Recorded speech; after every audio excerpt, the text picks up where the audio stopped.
একদিন নবী সাল্লাল্লাহু আলাইহি ওয়াসাল্লাম একই রাস্তা দিয়ে যাচ্ছিলেন, কিন্তু অন্যরকম অনুভূতি হচ্ছিল। যে ব্যক্তি তাকে প্রতিদিন অপমান করত সে সেখানে ছিল না। স্বস্তির পরিবর্তে নবী সাল্লাল্লাহু আলাইহি ওয়াসাল্লাম তার হৃদয়ে উদ্বেগ অনুভব করলেন। তিনি লোকদের জিজ্ঞাসা করলেন যে তাকে সবসময় কষ্ট দিত। তারা উত্তর দিল, সে খুবই অসুস্থ এবং দাঁড়াতেও পারে না।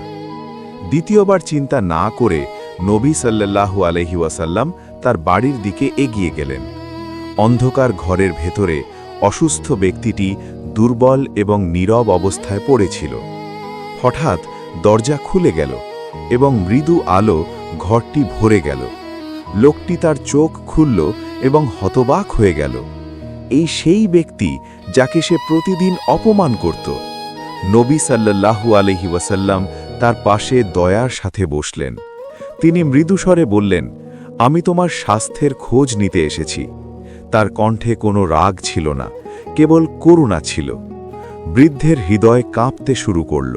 এই গল্পটা দেখতে চাইলে ডেসক্রিপশনে লিংক দেওয়া আছে, দেখে নেন।